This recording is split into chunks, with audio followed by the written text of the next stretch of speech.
Well, like I say, thank you all so much for joining. It's really my distinct pleasure to introduce Sari Kimbell. She's a reinvention coach. She helps high-achieving business owners transform themselves into CEOs through mindset and business coaching. She empowers her clients to discover more fulfillment by focusing on specifically on what they do best to achieve more time and financial freedom.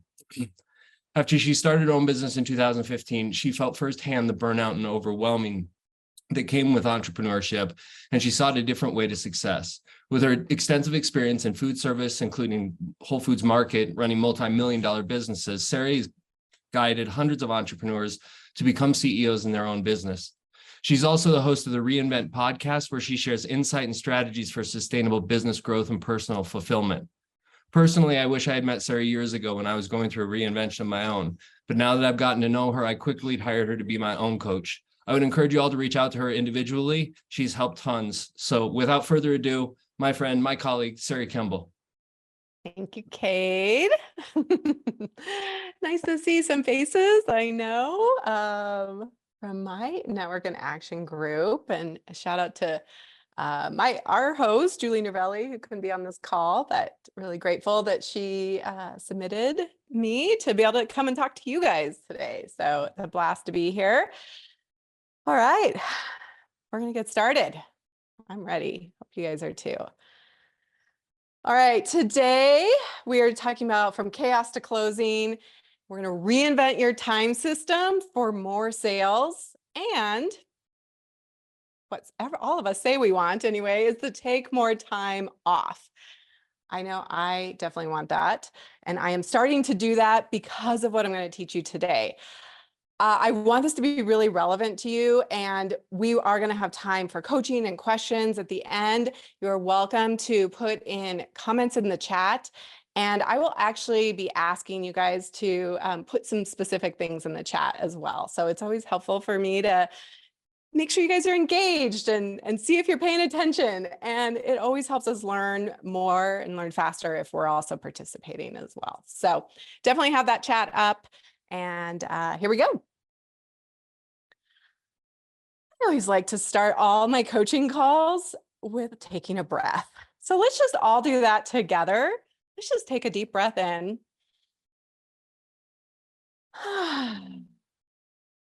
Selfishly, I kind of did that for me, but I really do start all my calls that way because I feel a little silly sometimes, but all my clients say, thank you. I have not taken a breath today. So thank you for spending your time here with me today. And, let's set aside everything that's come from this morning and everything that you need to pick back up when this call is over. I really do appreciate you spending time with me today. So as Cade said, I help entrepreneurs tap into their potential, create more money without burnout, and take more time off. And I'll put this up at the end as well. But I do have a book I'm going to be publishing this fall, my second book. And if you'd like to get a free e-copy, you can go to reinventbook.me, and I'll throw this QR code up there again at the end. So this is a way for me to get accountability. It is coming. It's getting published this fall. I also want to thank my mentors and teachers who have helped to inform today's conversation. These three books I could not recommend more highly. Essentialism by Greg McKeown, 10X is Easier Than 2X with Dan Sullivan and Benjamin Hardy, and 4,000 Weeks, Time Management for Mortals by Oliver Burkeman. All right, so how many of us can relate to this as representative of your own life? There is more to do than you have time for. And in fact, 52% of Americans say that they're usually trying to do more than one thing at a time. And 60% of people say they just feel too busy to actually enjoy their life. So if this feels a little bit like you, put a 1 in the chat, just so I know, like, maybe I'm talking to the wrong group. Maybe you're all calm and cool and you don't have too much to do. But lots of 1s coming in. Great, we're in the right place. But here's the thing, it actually gets worse than that. The constant pressure of trying to do and have it all leads to stress and exhaustion. And 50% of entrepreneurs experience burnout at least once in their business that results in severe physical, emotional, and mental fatigue that can have huge consequences on the success of your business. If you're not there, it's hard to run the business. There are literally too many things to do, and everything feels really important all the time. So it kind of feels like we're trying to catch all these ping pong balls that are being dropped from all over us. In fact, just alone in email, for every email account you have, you probably get over 120 emails a day, let alone all the other messages from Slack and Loom and texts and chats and all the things, right? It's just impossible to consume all that information. And then we're constantly being thrown new tactics and ideas and opportunities. And we kind of feel like we're the squirrel effect, right? It's like hard to stay really present. Squirrel, right? And chasing shiny object syndrome. So today I'm going to talk about for the headline, we call it time management, but it's actually less around time management and more about energy management. This is about protecting your battery and making trade-offs that are going to create more value and money. When we create more value, we create more money instead of more busy work. So it's deciding what's important and then making sure that we have made that a priority and some tools around how to schedule that in, how to actually finally make that happen. In 1930, John Maynard Keynes, founder of Keynesian economics, he wondered that in 100 years, so about this time, he thought that we would actually be working 15-hour weeks because of technology, because we would have all of these tools that would shorten our work weeks, and we would have ample leisure time to be enjoyed by many. But that is not what happened. He was incorrect in that area. In fact, what has happened is that everything is speeding up, and yet we still can't get it all done. The faster you get at something, the more of it you will have in your life. I don't know if any of you have ever tried to do inbox zero. You send out a bunch of emails, and guess what? You're going to get way more emails coming in way faster. So there's this fallacy that we think we should be able to get it all done. There's this myth of you can have it all and you can get it all done. But the reality is that you can't and you won't. It is impossible. It's more about trade-offs. And the faster that we can accept this, the faster we can start saying no to things that don't serve us and to creating results that we want. So it's not about just adding more to-dos and using technology and AI and organization and this new strategy to do more, but it's actually about deciding what's really important, what is actually essential, and focusing more of your attention on those priorities and saying no. Oliver Burkeman calls this the productivity trap. He says that the day will never arrive when you finally have everything under control. When the flood of emails has finally been contained, when your to-do list have stopped getting longer, when you're meeting all your obligations at work and in your home life, when nobody's angry at you for missing the deadline or dropping the ball, and when you're the fully optimized person you can become, that you finally think you're going to become. But what if we actually just admitted defeat? And we're like, I'm just done. I'm not going to chase productivity. I'm not going to chase that far off glimmer of I should be able to get it all done, or when I finally have it all under control. We actually come from a different place. And I don't know about you, but just admitting that and saying like, oh, yeah, it actually is impossible for me to get all of this done. It kind of just allows me to relax. And if we just admit that to ourselves, then we can start from a place of what do I want to do, right? Where do I want to be spending my energy? And because it's about getting the right things done. And this is from Essentialism. I love this chart, right? This is the same amount of energy. And do you want to make a millimeter of progress in all directions? or meaningful progress in just a few? And this is what most of us do. I like to talk to my clients about, you have 10 soccer balls every day that you can take a kick. You can take 10 kicks total. Do you want to kick one soccer ball and get it all the way down the field and get that goal? Or do you want to like hit one here and 2 kicks over here and 1 kick over here, right? Like, how do you want to spread out your energy? So we need to discern what's really essential so that we can make a bigger contribution in the world. So we can show up and do what we are best at as business owners. So my question for you today is, what if we could create more by doing less? That's really the case that I am going to be making, that this is possible.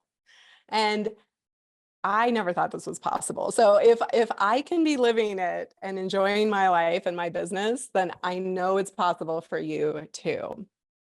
So I do want you to warm up your fingers, because I'm going to ask you to type into the chat here on this next question.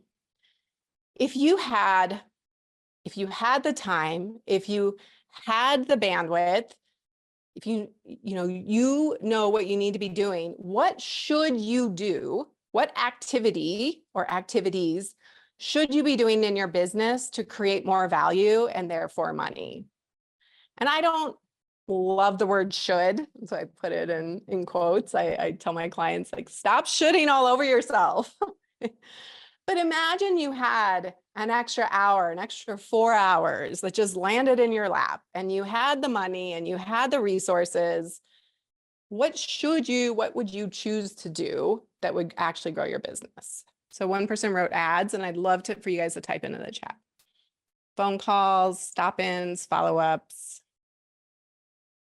What else you guys got?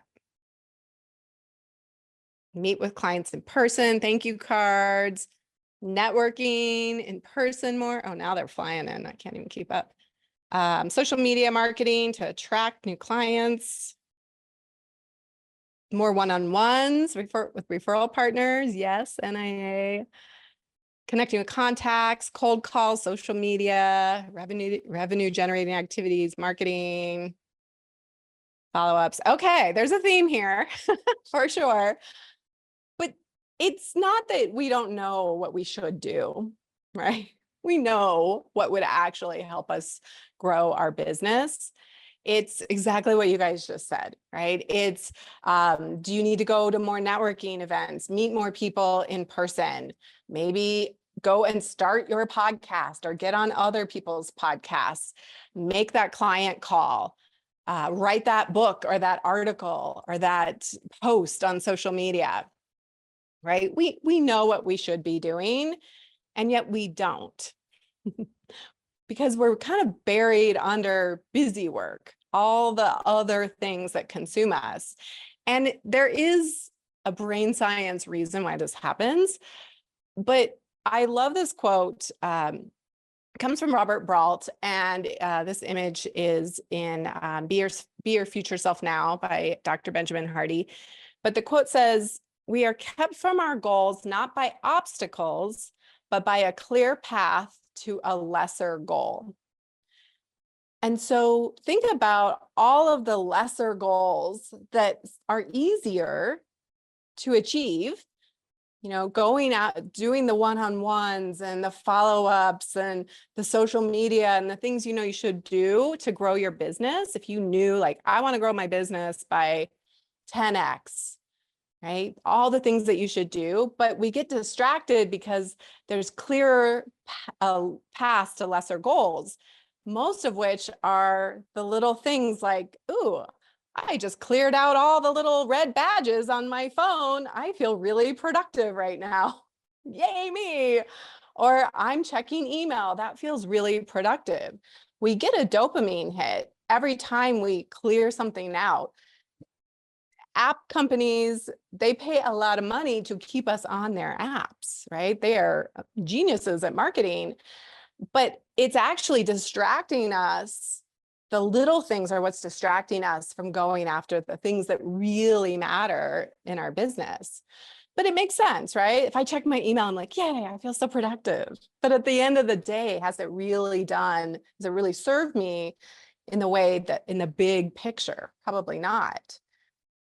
And why do we take the easy route? Because we have two brains, and one is literally a reptilian brain. And it's only motivated by three things. It's motivated by seeking pleasure, by avoiding pain, and conserving energy. So the path to the 10x goal, let's call it that, if we want to get to that bigger goal in our business where we're increasing sales and revenue and clients and all the great things, well, we have this all this part of our brain that is like, heck no, I don't want to do that. That's hard.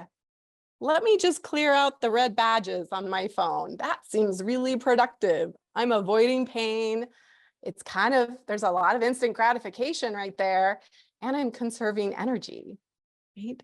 So we have this whole part of us that we're kind of in a battle with, although I would approach it more of like, how do we befriend that and understand this part of our brain? So that's all happening. That's the why, and that's trying to define the problem. Hopefully that resonates with you as far as, what's going on in your life and your business. So how do we actually do the things that are more rewarding, but are actually the harder activities? They're the things that have a longer path. Well, taking from Dan Sullivan and in Strategic Coach, and I'm actually in his program in Strategic Coach, he noticed when he was starting to study high performers, people who excelled at their crafts. Namely, he was looking at actors and athletes. And he was trying to see like what was in common for how they spent their time and how are they able to be the best at what they do, right? To really rise above, to get the big success. And here's what he found, and he broke it up into 3 areas of time. So the first one is performance days. So if you think about an actor, an athlete, there's the game, there's the performance, there's the on moment, right? Where they are on and they are doing the thing that only they can do. And they're so freaking good at it. There's the preparation days where we need to be building up our muscles, where we need to be studying our lines, getting better, taking the ice baths or doing the PT and all of those things, right? The preparation to be better, either coming off of the big game and taking care of ourselves that way, or leading up to the big day, to the performance. And then finally, free days, that the people who are best in the world at their craft also take free time. They know that they cannot always be in this 100% of the time. And sure, it's going to vary seasonally, but that we are mindful, and people who excel at their craft are mindful of, I need downtime. I need time completely away from my performance. And so this is something that I have started implementing just this year, and it has changed my business, changed my life. I am talking to all my clients about it. And that's why we're here today. So I can share with you how I have used this and how I've made some tweaks to it to I think, fit better with my clients. And so I want to leave questions. There'll definitely be time here at the end because I want to have luxurious time to coach and talk about your individual situations, because I'm sure even right now you're like, but how does that apply to me? So we're going to jump into it. I'm going to go through each one of these and then know that there will be time at the end. So let's just put in the chat right now, how many days a week on average, or last week, if you want to use that, how many days a week do you take completely off from work? As in no texts, no emails, no quick chats, no podcasts, business podcasts, nothing business related. There's a lot of zeros coming in. There's some ones. Yeah. Okay.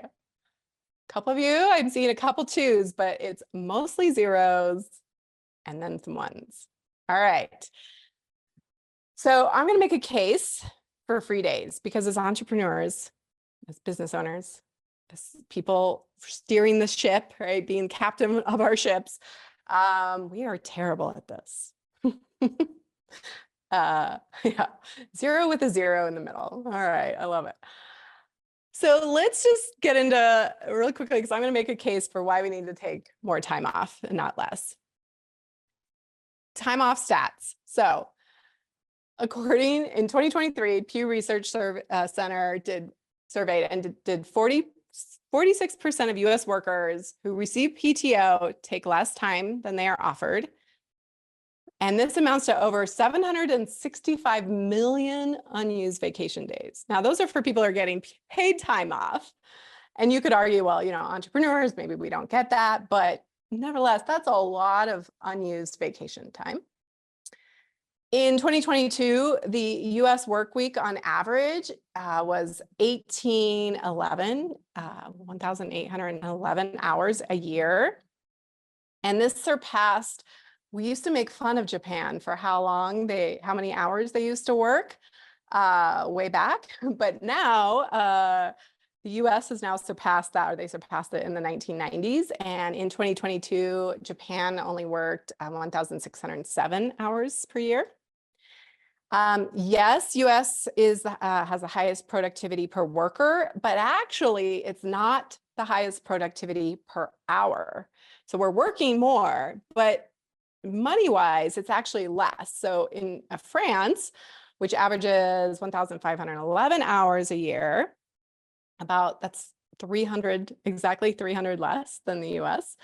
And 300 is 12.5 days, if we want to take that into an 8-hour day.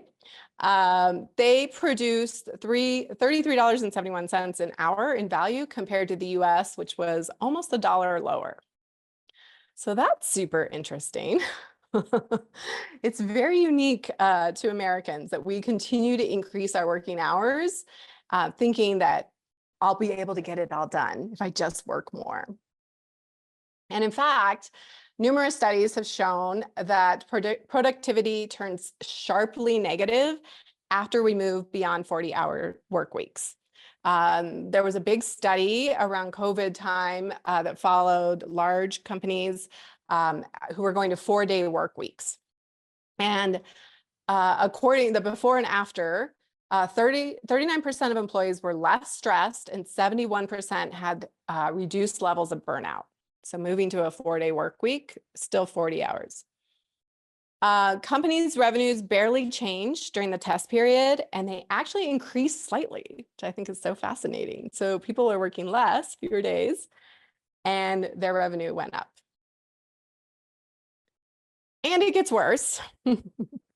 A 2012 review of 50 years that went over 50 years showed that a 10-hour or more workday increased the risk of coronary heart risk by 80% in both men and women. And it was in part related to health problems associated with longer exposure to psychological stress. And in 2008, there was a 5-year study published that people who work a 55-hour work week demonstrated lower cognitive function, including poor vocabulary and reasoning. When we are stressed out, when we are tired, when we are overwhelmed, there is physically decreased blood flow and oxygen to the brain. And this is going to shrink our logic and our creativity. It lowers our cognitive functioning, and we go into this chaotic state. So we're actually unable to really process the information that's coming at us and make good decisions. When we are under stress and stress caused by overworking, everyday decisions get harder. So that's my case for taking more free days. Anybody like maybe a little bit more interested in taking free time off?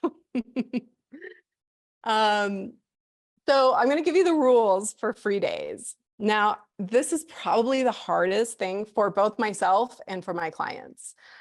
We can kind of wrap our head around the work stuff, but it's like free days. Oh my gosh, I'm freaking out. What do I even do with myself? Like it kind of sends me into a little bit of a panic. Like what would I do? It's like withdrawal almost, right? If I can't check my email or check my social media.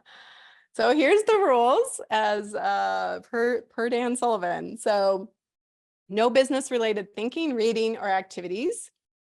No communication with team or customers.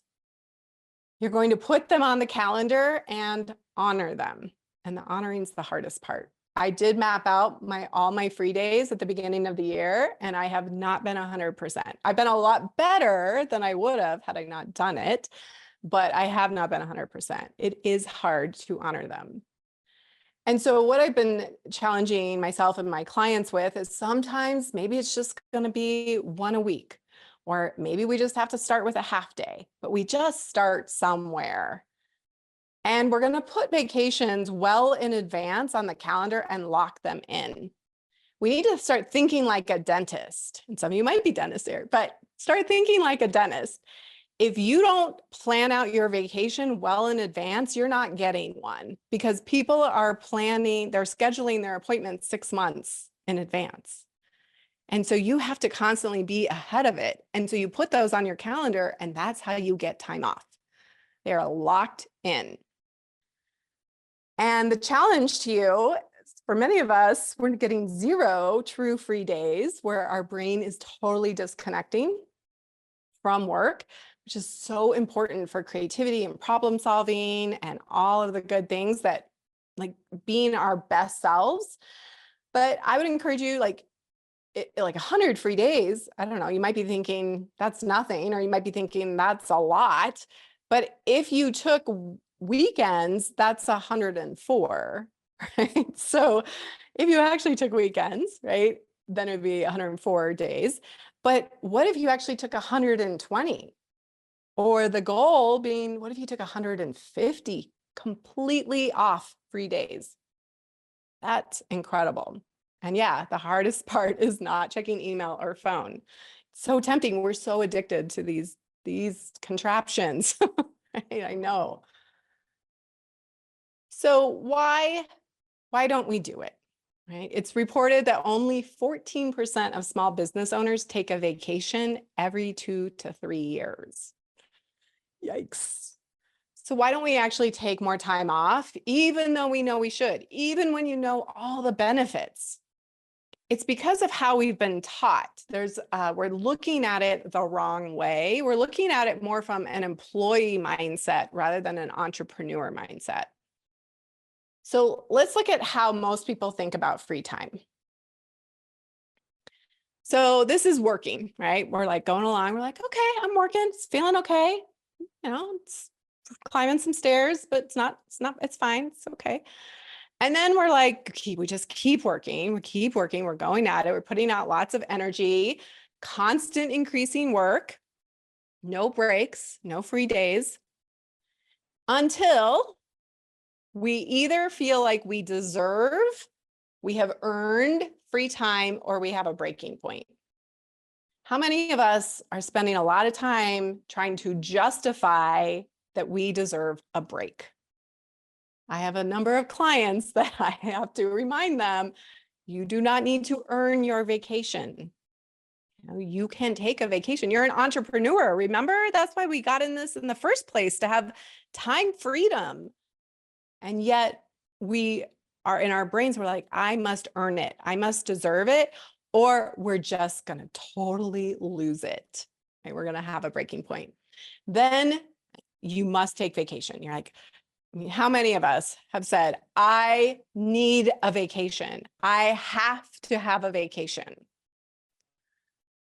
One of my goals, and I have not said this in probably 2 years, I do not say I need a vacation.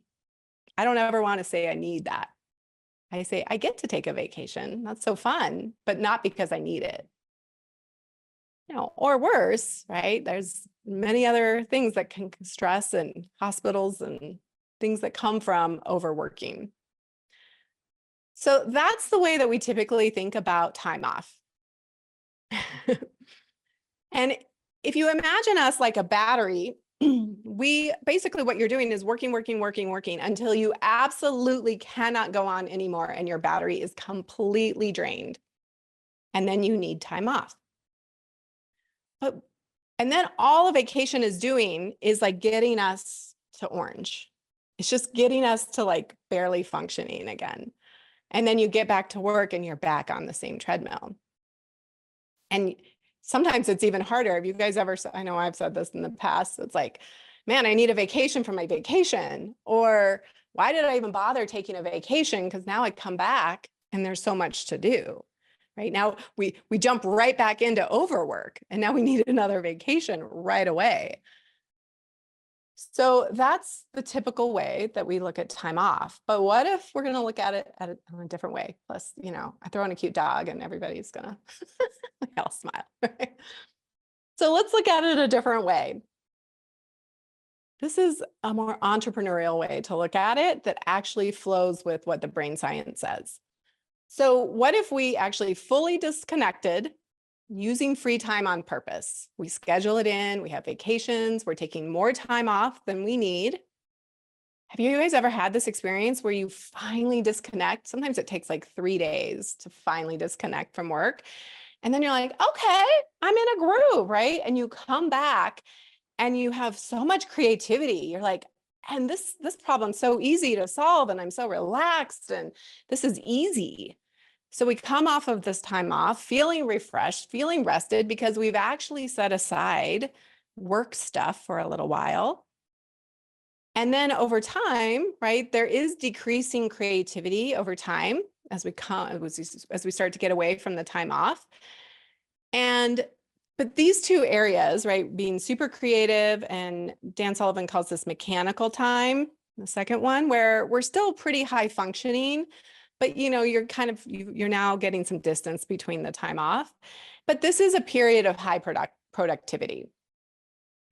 And then we get to this place, if we continue down, if we get too far away from the time off, we go into crisis and reaction mode. And I know I have been there. I'm sure you guys can relate to this. So we don't ever want to go here. We always want to actually take time off before we ever get into crisis and reaction. So who's with me? Who wants to do it this way instead? I love, like, put a 1 in the chat if you're like, oh my gosh, this is blowing my mind. This feels awesome. I want this. Because I know when I do take the time off and I come back rested and refreshed, everything's easier. Amazing. Lots of 1s coming in. So what we're doing is we're starting from a place of full battery. Like, I am recharged. I am excited. I am ready to go. And then we're never letting it get into orange. We're never letting it get into red. It's like we go to yellow and we're like, I need time off. I need my free time, right? And then we charge ourselves back up again. It's such a more effective way to be in our businesses. And yes, there's things that we have to do to organize our business to be able to take this time off, which is what I do in my work as a reinvention coach. But this is possible. And if I can do it, you guys can definitely do it. So it's really more about the way we create more value and money is by taking more free days and then rethinking the work activities we do and when. So I spend a lot of time on free time because it is actually the hardest thing, the hardest kind of day to do. And it's probably the most important. And until you do it and you see it work, you may not believe me, and that's okay. We'll work on it. So let's talk about the other 2 days. So performance days, take a sip of water. Oops, nice build. Okay. Performance days are I like to call them your money-making days, your shake the money tree, right? This is your money-making day. If you were an athlete, if you were at a race, this is like, I'm at the race. This isn't the trials. This isn't practice. This is, I am lining up. I'm at the race. Let's go. This is your zone of genius time. We all have zones of genius. Comes from Gay Hendricks in the book, The Big Leap. It's what comes really easily for you. It's what you love to do. It's the thing that people say, you mean you just do that and it's easy? And you're like, yeah, what are you talking about? Right? But to other people, it's not easy. It's that special sauce, it's the thing that only you can do. And Dan Sullivan calls this your unique ability. So I love all those terms, but all of us have it. It's just that most of us aren't in our zone of genius very much during our workday. It's the thing, right? It's like, I just want to be a coach. That's my zone of genius, but I have a whole other business to run. And so how do we get more time with me coaching? Or if you are an attorney, or if you are a realtor, right? Whatever you are, like, how do you get more time of doing the thing you're really good at? Performance days are about focus, and it's about that time. Have you guys ever had that time when Chronos time, which is just like the clock ticking, 1 hour, 2 hour, 3 hour, going to Kairos time, what the Greeks called Kairos time, where time kind of feels like it bends and stretches, and you do some work and you look up and you're like, whoa, how did 2 hours pass? Like, I felt like it just went by in an instant, right? So this beautiful time of flow where we are starting to get into more focused time, or we are creating bigger blocks of work time that are in our zone of genius. It's about getting into that state of flow, right? And flow optimizes everything else you do. The more flow you get, the more flow you get. And so we do want to think about, how do we optimize our days and our time to create more flow, which resets our nervous system, which helps us feel more calm and more creative and more productive and better problem solvers. So here's the rules for performance days. They are our top money-making activities or client-facing activities. And this is where it can get kind of gray, where people have a lot of questions. So I love to, we can coach about this at the end, of like, because what is a performance day for me might be a prep day for you. So we'll talk about what this means, but it's the thing that you do that brings in money, or that you are really, really good at. And on a performance day, 80% of your workday should be spent in focus and in flow. That's the goal. So 20% of your day can be email, team communication, skill building, other things that aren't necessarily like, this is the thing that I do. And if you don't have those clients yet, then focus on the money-making activities. Focus on the list that you guys gave me earlier, the things that are actually going to generate money. So those things are never going to get done in your current time system. They're only going to get done if you actually block in, you say, this is performance day, and I don't have clients, so I'm going to do the things that I know I need to be doing in my business. And it's actually fewer days than you might think. You might think like, I should have all my days be for performance days. Actually, no, it's the opposite. We only have one football game a week, right?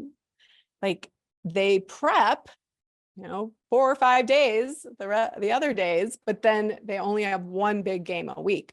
And so it's actually going to be fewer than you think. So even if you just start out with 1 day a week, that can be magical. And then preparation days, I call this, let's add in some margin. Let's add in some buffer around us. We always underestimate how much time things will take us. We just do as humans. We think, oh, that'll just take 30 minutes, and it takes 90 minutes. Right? That'll take a week, and it takes a month. So we need to be building this in. And this is, I think, one of the reasons why we end up working so much more, because we're doing so much performance, quote unquote, time, but we don't build in any of the buffer, any of the preparation around it. Just because you have a client call, great, but then you're going to have follow-up. Then you're going to have the next things to do. So preparation days, we're going to use those days to prepare for free and performance days. So it might be that you are coming back from vacation. How many of you guys have come back from a vacation on like a Sunday night and then you go right into a Monday? Put a 1 in the chat if you've ever done that. You're like, oh my gosh, I have 8 a.m. or 9 a.m. meetings with clients and I have all these things to do. And you just barely got back from vacation. Yeah, somebody wrote never again. Me too. I did it one time. So it happens. We do it. We think, oh, it's no big deal. Like we're planning the vacation, right? And we're like, oh yeah, it's fine. I'll get in Sunday at 5, which really means Sunday at 7, right? And but we're like, it's fine. It's fine. But what if we actually just went with our human brains and that they are a mess and they always underestimate how much time we need. And we just said, I'm going to block off Monday, or I'm going to come back on Saturday, right? Like as entrepreneurs, I just block my day off when I come back from vacation for the next day. I am not available, period. So you take an extra day off work, or you come back an extra day, but imagine coming in feeling refreshed and able to like take care of the emails and the busy work and all of that. So we're going to use it to prepare for free time, to go on vacation, to come off of vacation. And we're also going to use it to prepare for our performance days, right? To be at our very best. And these are the types of activities that you'll want to focus on your prep days. They are client follow-ups. So not the actual meeting with the client, but the follow-up, the business admin, right? We got to pay invoices and take care of our team and all of that good stuff. Creating processes that you can then delegate. This is how you end up taking more free time, is you actually build in time to do the meta activity of like, here's this process that anybody could do, but I keep doing it. So let me create a process and then I'm going to delegate it. So now I have a little bit more time back that I can then either do a new process or I can have more time for performance. So this is a really important one if we're actually going to create the time freedom that we really want. And then also learning and skill building. So I said, like performance days. So when I'm coaching somebody, that's my performance day. When my client is getting coached, that is a prep day for them because it is learning and skill building. And so we got to work to make sure our days line up. But in any case, that's how it can differ. And you're actually going to want more prep days than performance days at first, until you start getting things off of your plate and you start cleaning up the messes that we have all created in our businesses. The mess of the busy work messes.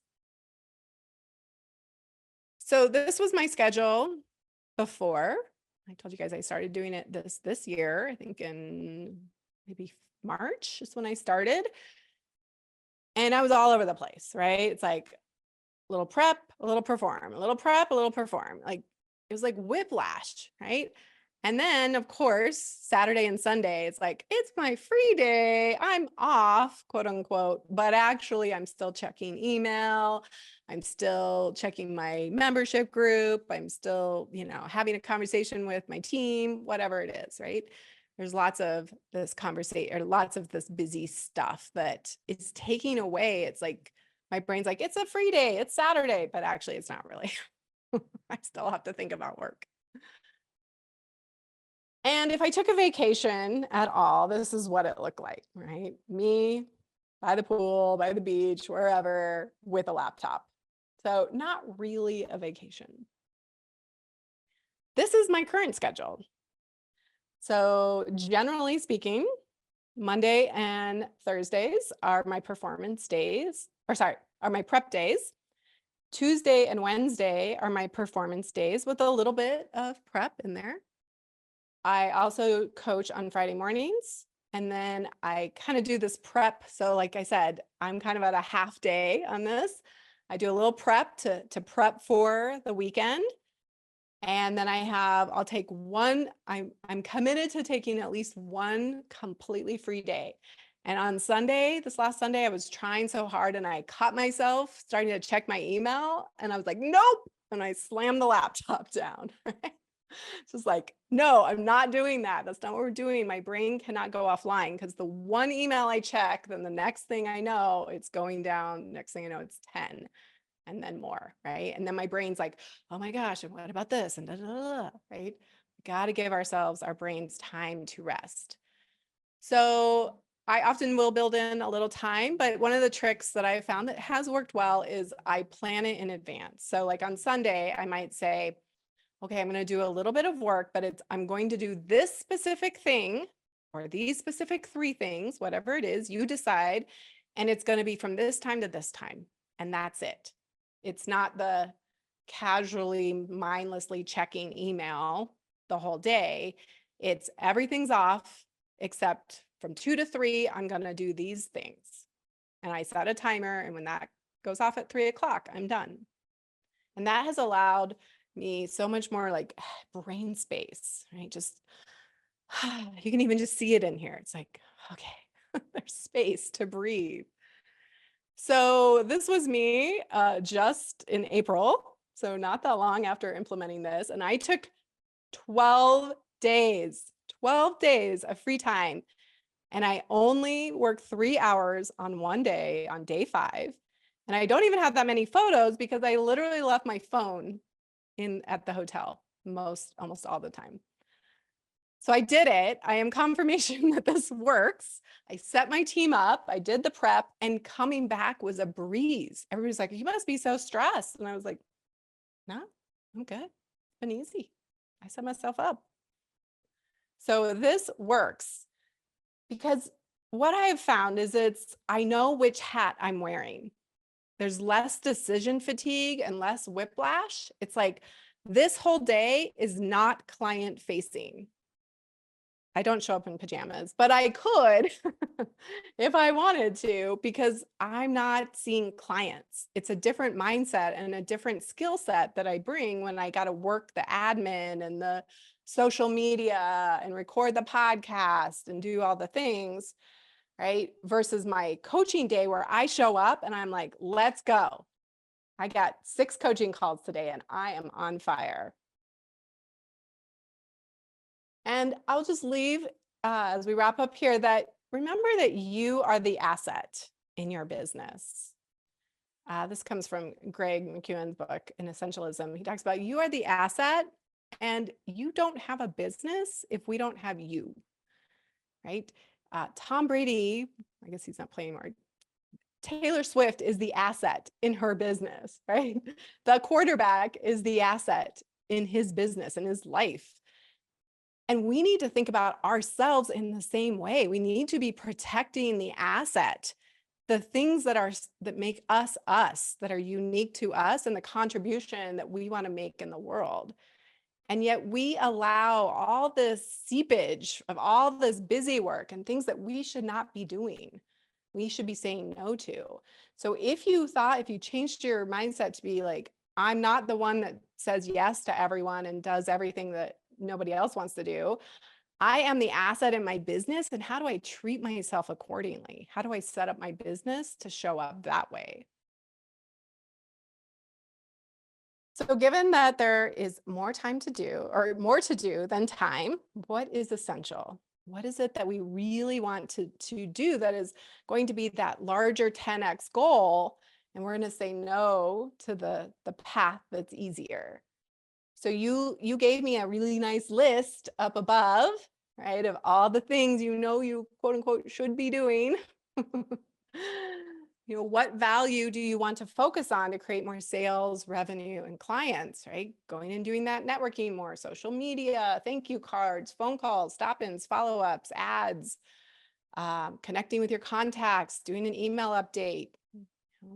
I record 2 different podcasts a week, whatever those are.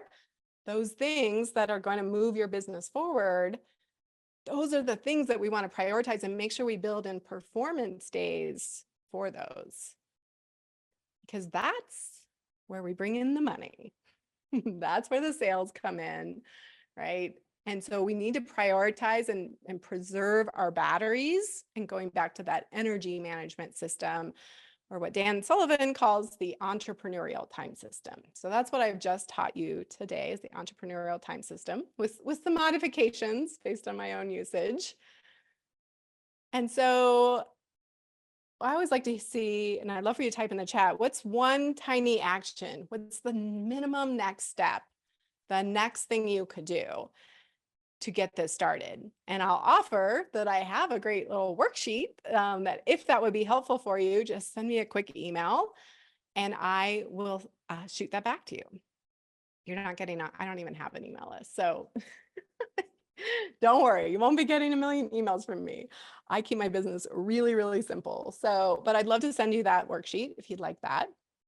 And I'd love to hear, what's the one next thing? I love it. Somebody says, I'm finally going to hire a VA. I'm going to manage my calendar like a dentist. Yes. I love it. Maybe that'll be the best line that comes from this. Tighten up the calendar, hire Sari. Love it. Yeah, somebody said, I love this quote, if you don't make time for your wellness, you'll be forced to make time for your illness. Yep. And if you don't prioritize your time, somebody else will. Somebody will always speak for your time. Schedule free time. Yes, go. If you do nothing else, go and see where you can put. Can you get a half day this weekend? Can you get a full day this weekend? And know that we're kind of addicts in a way. I mean, our phones literally are addictive. They turn on our brain cells just the way any other substance does. So it's going to be hard, but can you do it for an afternoon? Can you do it for a day and disconnect and just see, just test it. Automate all things. I love it. More power naps. I love power naps. I'm a big fan of non-sleep deep rest, actually, instead of power naps. You can look that up on YouTube. There's some good videos. So I'm going to open up to coaching and questions. Again, here, if you guys are interested, I do have a podcast called Reinvent with Sari Kimbell, and it's not kid friendly. So just be mindful. If you're in the car, it's a little sassy. And then if you'd like to get the free book that's coming out, get an ebook copy, grab that at reinventbook.me.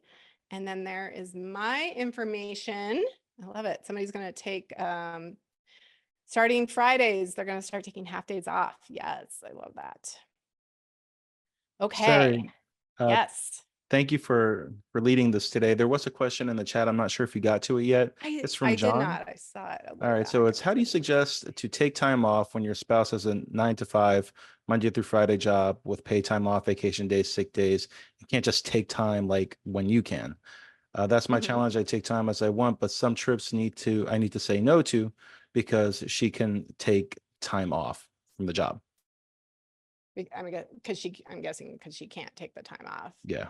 Well, I guess it's deciding, do I want to, I mean, it doesn't mean you have to go on trips alone. Like, free time is not just travel time. Free time is also, it's anything not work related. It could be a hobby. It could be, just getting outside, doing yard work, playing with your kids, or if you have kids, or your pets, or whatever, or reading, right? Lately, I've been just trying to make time for reading, and it's really uncomfortable sometimes. I sit down and I'm like, I feel like I should do something. Right? So I would encourage you to maybe just have a John day where you just do what you want to do. That doesn't mean that you're traveling, but you just are like, what do I want to do? Maybe I want to, go for a walk, or maybe I want to go volunteer somewhere. There's lots of things you can do that aren't necessarily travel. And John, if you'd want to talk about it more, I'd be happy if you want to get on, we could coach a little bit on that too, because sometimes there's a lot tied up in those things, right? About like the shoulds and do you feel guilty and those kind of things. So happy to talk about it. Is that helpful, John, at all? If he's still on or not. I can chime in on that. My husband is in the Army and the mission comes first. So I take 2 vacations a year, one with my friends or family, one with him, and the one with him depends on his time. ask him to let me know first, and we work around that. Yeah. It is, when you do have a spouse, it's like, how do you be autonomous and, or, working out agreements ahead of time about like what's us time and then what's me time. I know my former husband was a teacher, so he had summers off, right? And I wasn't an entrepreneur yet, but it was really hard sometimes because I was working during the summer, and then he'd be like sitting around on the couch and I'm like, well, this isn't cool. Like, I don't like this. Right? But that was my work to do, right? He deserved that time. He doesn't have to be working all the time. In fact, he's doing the right thing to refresh himself from a challenging school year and going back into a new one. So I think it's about having those agreements, having those conversations, but that recognizing that you need your time as an entrepreneur. And I would encourage you to like have a Denise day, have a Cade day, have a Kendra day, have a Jeff day. And like, what is it you want to do? What fills your cup back up instead of draining it? I look forward to working with you, Sari. The challenge of sales is that whenever the phone rings, there might be dollar bills on the other end of that call. Yeah, there might. And will people wait?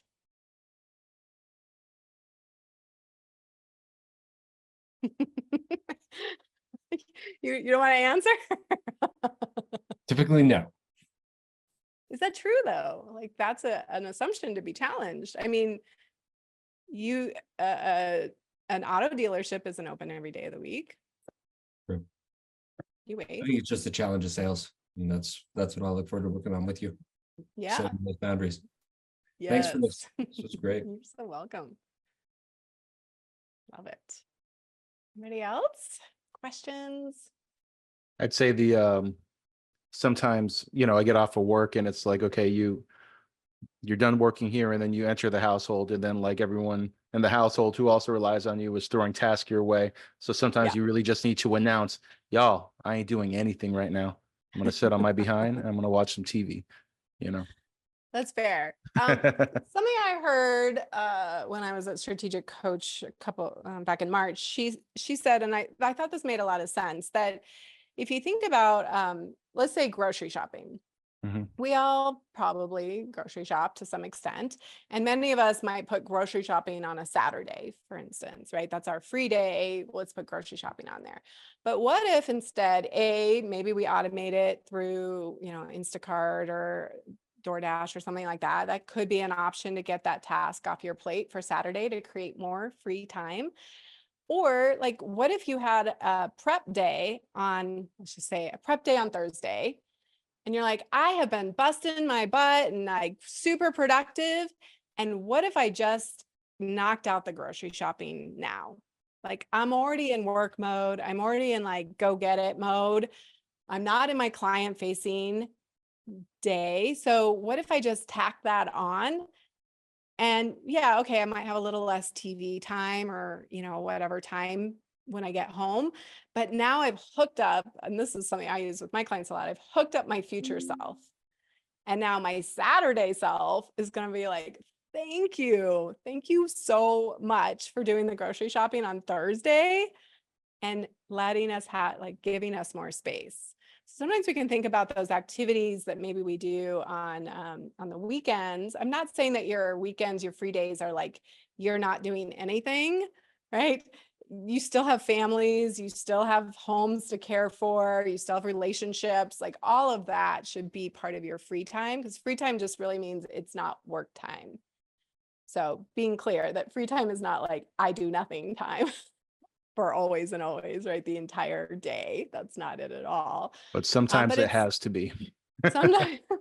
And it is different. It is different. On my weekend, I used to do it all together. Now Sunday is my grocery day, clean day, meal prep day. Saturday is my do nothing day. It's the best day of the week. Yeah. Yeah. But sometimes we want to mingle in like, well, let me listen to this business podcast and I'll do this other email thing, right? In between, because I do that, right? Meal prepping, and I go to the farmer's market on Sunday, and I look at it as self-care, I'm like, I am hooking my future self. Like Wednesday Sari is going to be so happy that Sunday Sari did all of these things for me. But it's not work. And I'll listen, I'll catch myself being like, oh, I've been wanting to listen to this podcast or read, listen to this book, but it's a work thing. And I'm like, actually, no, I'm going to listen to something that's, that's not work related. So it's kind of delineating the space, those workspaces. Let's open it up. If anybody has any questions for Sari, feel free to unmute, or you could drop a question in the chat. I'd love somebody to challenge me and be like, I can't do it.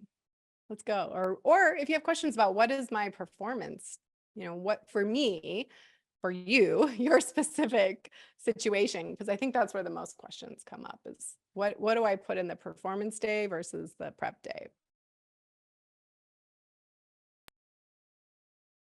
Hi, Sari. I That's- wanted to see the slide where at the beginning it had the books that you Oh yeah, yeah. that you might. Sure. Thank you. Right.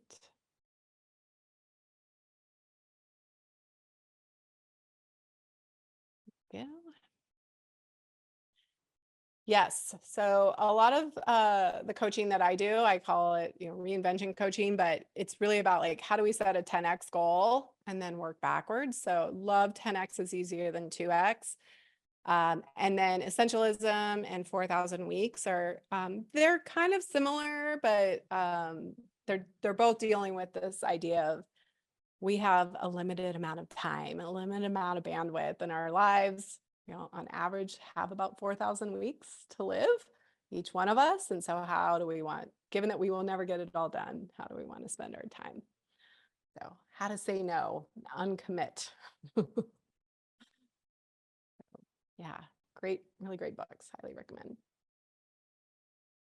I just was gonna say, I'm trying to do more of the putting it on my calendar situation and being more cognizant about that. I'm a online business manager and a virtual assistant. But a small tool that has helped a little bit with days is actually getting a physical little cheesy timer. And I don't know if that might be more because it's physical, you can push what you want on it. That might be more tangible for some people as you're trying to apply a block of time towards a purpose and being purposeful with your time. This is something new, but I definitely need to put it on my calendar like you suggested so that it's more visual for everybody, just not in my own entrepreneurial brain. So I love those. Those are fun and they're fun. Yeah. So they may work for somebody. It might be super cheesy, but that's forcing me to, I guess it's my accountability partner. Yeah, exactly. So I love that. And what I would do is just then chunk your time into what's my prep days and what's my performance days. And then you can still use those timers in that, but you're just doing very different work. So you'll use those timers a lot more probably on your prep days that are going to be like, okay. And I do that. I use timers all the time. It's like gamification, right? It's like, I'm going to pay invoices because my least favorite thing is paying invoices. So I'm going to pay invoices and I'm going to set a timer for 20 minutes. And when that timer goes off, it will be done. And then 100%. I just get to work. Yep. Get the stuff you don't want to get done. And that's my accountability partner for sure. Yeah, exactly. I love that. I'd love to get your information. I'll fill out the form. So I get the info, Emily. So I have yours. Absolutely. Yeah. Great. Anybody else? I'd love to chat with you if you have any concerns or challenges. I got one for you. I'm still on the whole time off shtick over here. So okay. I really enjoy my work, right? Yeah. And you talk about like having podcasts and things like that. That's always like running in the background for me. Or if I just need a mental break, I'll take 10 minutes and I'll play some chess or something like that. So I really don't feel prioritizing time off as so much of an imperative for me. Denise is always busting my chops about it. She's like, it's not a flex to say you don't take time off. And I don't know, like, what do you think about that? Because I really don't feel that pressure to, I mean, sometimes it does. Sometimes it's too much and I'm like, I need a break, but it's not this constant. You know what I'm saying? I have a Yeah, very, yeah, I get very that. privileged And existence I love here. my work too, Yeah. right? I mean, I've always loved my work, but I think what I was noticing is I kept burning out. And some of it was like, why am I doing this? Why am I choosing these hard, high goals? But then I'm not celebrating, I'm not giving myself any time to rest and recover and relax.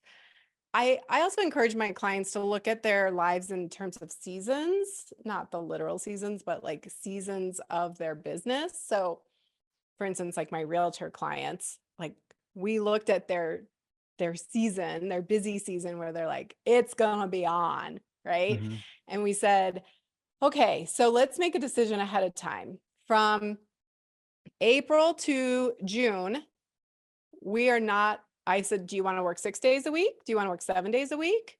And one of my clients said, I want to work 7 days a week. And I was like, okay, great. So how are we going to care for ourselves in that time? Now, then we need time off, right? Make sure we have something on the calendar for after that busy season. Because the worst thing that we do to ourselves is we're like, I'm going to work for the next 3 months. I'm going to work 7 days a week. And then we don't do anything. And then we just keep the pace. It's like, if any of you are runners, which I'm not, but you need to deload, right? Where Yeah. you take, Yeah. you ratchet it back because we get used to vibrating at this high level. It's like 7 days a week, right? Yeah. And so maybe looking at your schedule and saying, where in the year are there the busy times and the slower times? And I'm going to take more time off during the slower times on purpose. I'm going to put it on my calendar. And then on the busy times, I'm just going to make sure maybe I just do an afternoon. Every Sunday afternoon is just free time. Yeah. I have some relatives that work in an up and coming industry, and basically it is seasonal, and it's almost like offshoreman hours where they are working like 15-hour days for months on end, and then they get a couple of months off, and their time off is just kind of this big explosion of all their earnings, and that's kind of how they Yeah. do things. But And we it's can be it's realistic it's based some on our businesses and yeah. what we have going on. But let's also let's build in free time. If we're like, I'm going to choose to work for the next 3 weeks, 7 days a week. Mhm. And, and then we just make a game plan. We're like, okay, you got to tell your partner, make sure they know and ask for support. We got to make sure, how are you going to feed yourself? How are you going to still get good self-care and sleep well and get your workouts in? And like, what are there any other boundaries you're going to set during that time? And then we put something on the calendar. So, July 1 through July 10, they're on vacation, Yeah. whatever, right? Or something on the calendar.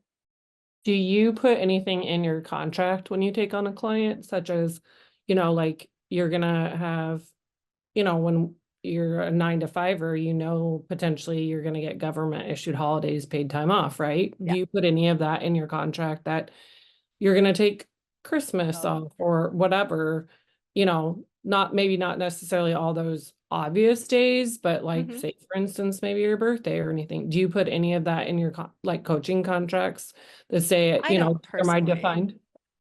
but I just, because my clients book with a calendar link anyway, so I just put all the days off there. It's kind of Okay. like if you were scheduling a dentist appointment, you're just Okay. like, oh, she's not available. Okay. Okay.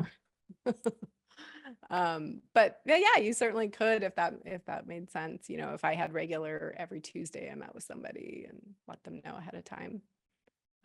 But whatever you got to do to build it in and do it, I think the trick is like oftentimes what happens is we burn out and then we do an F it and we're like, F this, and then we peace out and we end up not being at our highest of integrity and maybe letting people down, disappearing, right? Doing last minute shenanigans versus I'm going to put these days on the calendar and I'm going to communicate. Like none of my clients were mad when I took 12 days off. I was like, hi, I'm going to be out of town for these dates. Either get a call booked before I leave or I'll see you after. And all of them were like, have an amazing time. Nobody cared. So a lot of it's just prepare, doing the prep work with integrity ahead of time. Right on. Well, Sari, I do think we are coming to that Time. it's that time. That's right. And so are there any closing remarks that you'd like to have before I phase this thing on out?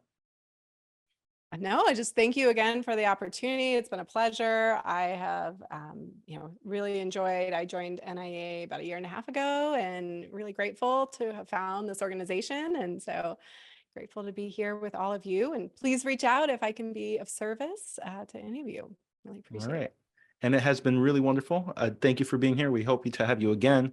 And I do encourage everyone on this call today to join us on the first, third, and fourth Wednesday of every month.